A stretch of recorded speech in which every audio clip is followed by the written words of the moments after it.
আর থাকবে না। তাহলে বোঝা গেল বিশ্বাসের কিনা এই হইল দুনিয়া। বলেন বলেন, মুখ খুলে বলেন, সবাই বলেন এই হইল দুনিয়া। আর আখেরাতের জিন্দেগি শুরু আছে শেষ নাই। এই মুসলমান, বিশ্বাস তো করা লাগবে। এই ইমানদার, বিশ্বাস তো করা লাগবে।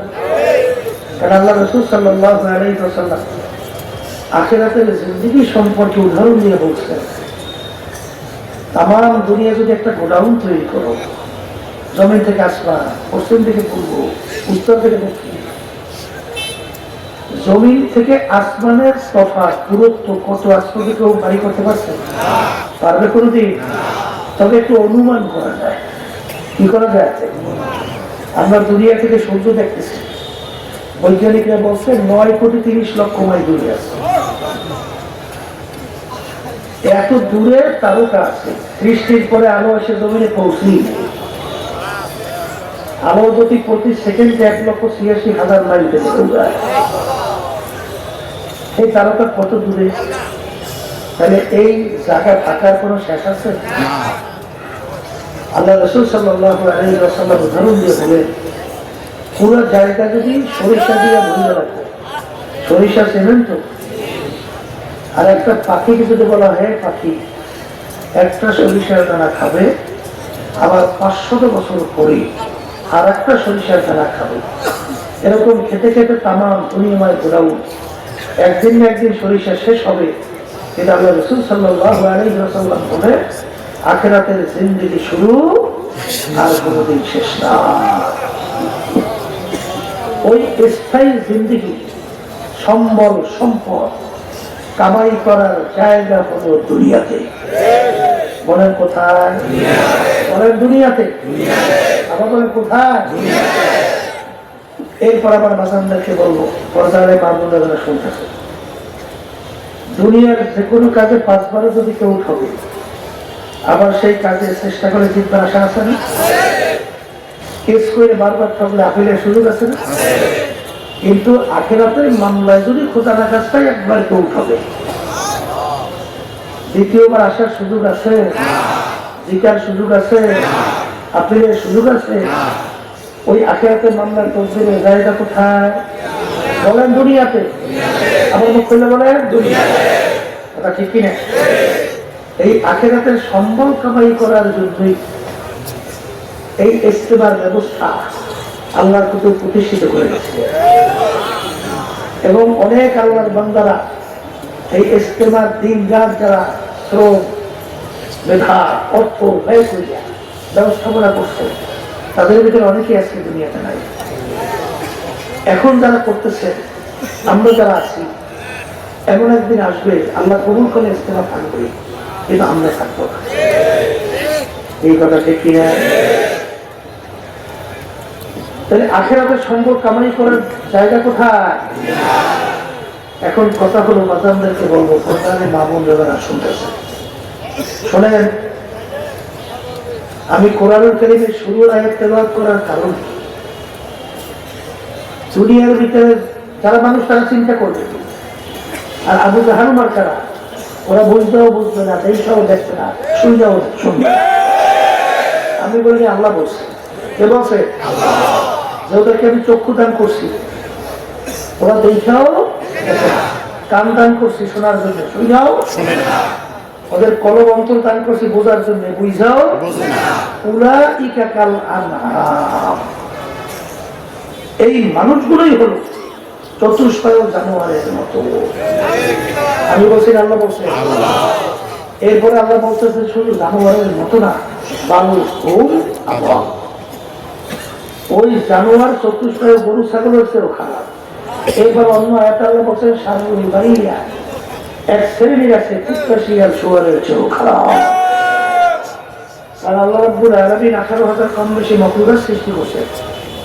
এই মাখলুকাতের ভিতরে সবচেয়ে নিকৃষ্ট জানোয়ারের নাম হলো শূকর। নাম কি? কুকুরের চামড়া আপনি যদি দাবাদাব করেন, প্রসেস করে, ও এক সময় পাক হয়, কিন্তু শূকরের চামড়া আমরা যে প্রক্রিয়া আপনাকে দাদা কাজ করেন, প্রসেস করেন, ও কোনোদিন পাক হয় না। আর একটা চামড়া আছে মানুষের চামড়া, শরীরে থাকলে পাপ, শরীর থেকে পৃথক হইলে না পাপ, ও কোনোদিন পাক হয় না। কথা ঠিক কিনা? এক শ্রেণী আল্লাহ বলতেছে শুকুরের চেয়েও খারাপ। কথা ঠিক না? ঠিক। আমি ভাইদেরকে বলবো, শোনেন, এই যে আবু জাহাল মার্কা দেখেও দেখে না, শুনেও শোনে না, বুঝতেও বোঝে না, ঘটনা অনেক শোনেন না, আজকে আবার একটু শুনে গেছে। কাইলা ফাইদা কুলিয়াত আলাইহিম আয়াতুহু যাদাতহুম ঈমানা। জানা জিনিস বারবার আলোচনা করলে এতে ক্ষতি নাই, বরঞ্চ তোমাদের ঈমান আরো বাড়িয়ে যায়। আমি বলছি, আল্লাহ বলছেন। আবু জাহাল আল্লাহর হাবিবকে নিয়ে তালমাহানা কম করছে, কথা বলে না, বহুত করছে না। এই ঘটনা তো আমরা অনেকে জানি যে আল্লাহর হাবিবের পক্ষ থেকে প্রায় 32-এর মতো মর্যাদা আল্লাহ প্রকাশ করেছে, প্রায় 32 শতক। এর ভিতরে শোনেন নাই যে আল্লাহর হাবিবের সামনে হাত মুখ করে আবু জাহাল বসছিল। হাতের মুঠের ভিতরে কি বলতো, বলতে পারলে কি হবে? কালিমা করে মুসলমান হবো, ইমাম আনবো। আঙ্গুল ইশারা করে আল্লাহ হাবিব বললেন, হাতের মুঠা কি আছে বলবো। আল্লাহর কুদরত, হাতের মুঠের ভিতরে পাথর, জবান খুলে গেছে। পাথর বলতেছে, আমার হাতের মুঠের ভিতরে 3টা পাথর আছে। কিন্তু আবু জাহাল এই ঘটনা দেখার পরে ঈমান আনছিল? এরকম ঘটনা 32-এর মতো। আল্লাহ নবী সাল্লাল্লাহু আলাইহি ওয়াসাল্লামের কাছে মায়ের দুধ পানকারী এক বাচ্চা নিয়ে আসছিল দোয়ার জন্য। আল্লাহ রাসূল সাল্লাল্লাহু আলাইহি ওয়াসাল্লাম বাচ্চাটার দিকে তাকাইয়া মিসকি মিসকি হাসতেছে। আল্লাহ রাসূল সাল্লাল্লাহু আলাইহি ওয়াসাল্লাম বাচ্চাটাকে ইঙ্গিত করে বললেন, বলো তো বাচ্চা আমি কে? তাকে প্রশ্ন করছে, মায়ের দুধ পানকারী বাচ্চা। আল্লাহর কুদরত, বাচ্চার জবান খুলে গেছে। বাচ্চা বলতেছে, আপনি মুহাম্মাদুর রাসূলুল্লাহ, আল্লাহর নবী। এরকম ঘটনা কত? প্রায় 32-এর মতো। আবু জাহেল চিন্তা করে কোন দিক থেকে ঠেকানো যায় না, তাহলে বুঝতে উল্টে যায়। বুঝ কি যায়? উল্টা। এই যে বর্তমানে এক শ্রেণীর বুদ্ধিমান বেরিয়েছে, বুদ্ধিজীবী।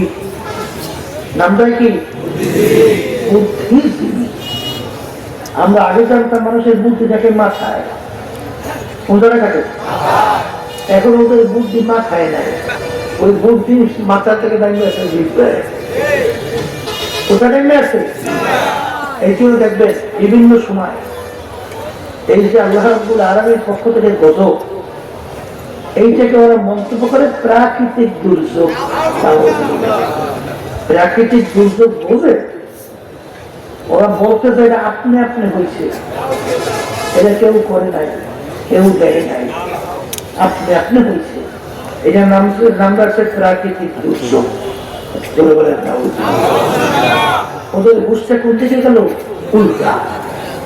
তা আবু জাহেল চিন্তা করছে, আমার ভাতিজাকে যা বলি সবই তো ওইভাবে দেখায়, তাহলে বড় জাদুকর। বুঝ বাইরে থেকে যায় না, উল্টা। এরকম বাংলাদেশে কিন্তু একটাই আছে, ওদের বুঝ কিন্তু উল্টা, কিনা? আল্লাহর কুদরত দেখেও দেখে না, শুনাও শোনে না, বুঝাও বোঝে না। উলাইকা কাল আনআম। এগুলো চতুষ্পদ জানোয়ার। আবু জাহেল চিন্তা করছে, যদি আমার ভাতিজাকে ঠেকাইতে না পারে, তাহলে তার পিছনে যেভাবে লোক দৌড়ে এনে নামতে আছে, এক পর্যায়ে আমাদের নেতৃত্ব তো থাকবে না। এমন জায়গায় ঠেকাতে হবে যে ভাতিজা ঠিক যায়। তাই বলতেছে, ভাতিজা তুমি আল্লাহর নবী তো? হ্যাঁ। আকাশের চাঁদ তুমি দেখাতে পারো? চাষাদার কি হয়? বলে আমি কালিমা বলে মুসলমান হয়ে যাব। কারণ আবু জাহেল চিন্তা করছে, জাদু চলে জমিনে, আসমানে তো চলে না। শেষ পর্যন্ত আল্লাহ নবী সাল্লাল্লাহু আলাইহি ওয়াসাল্লাম আল্লাহর ঘরের পাশে জাবালে কুবায় পাহাড়ের উপরে উঠে যখন আঙ্গুল ইশারা করে তার দুই টুকরো দুই দিয়ে আবার ইশারার মধ্যে চাপ মিলে চাপ দিয়ে এই ঘটনা আবু সাহেব সশস্ত্রে দেখছে না। এখন বলতেছে চাচা ইমান আনবেন না, চাচার দুই টুকরো দেখে বলে ভাতিজা আমি একটু বুঝতে লই, আমি একটু বুঝতে বুঝেন নাই কি বুঝবে, মনে করছে আমার এখানে নজরবন্দি করছে, কারণ এইরকম চার দুই টুকরা এত সম্ভব না। তাহলে নজরবন্দি বোঝেন তো, দিনের রাত্র দেখায় রাত্রের দিন দেখায়। তা চিন্তা করছে আরবের বাহির থেকে যে লোকগুলো আরবের ভিতরে ঢুকবে তাদের কাছে জিজ্ঞাসা করে আকাশে এরকম কাউকে কোনো ঘটনা করছে কিনা। যখন আরবের বাহির থেকে লোকজন ঢুকতেছে আবু জাহল জিজ্ঞাসা করতেছে ভাই আছে, বলতেছে আকাশে এরকম কোনো ঘটনা দেখছেন? সবাই বলতেছে বুঝলাম না কিছু, দেখি যে আকাশের চারটা চকচক করতেছে, হঠাৎ দেখি চারটা দুই টুকরে বেরিয়ে পড়ে গেছে, আবার দেখি চারটা মিলে জাল হয়ে গেছে, ব্যাপারটা কিছু বুঝলাম। এখন আর বোঝের বাকি আছে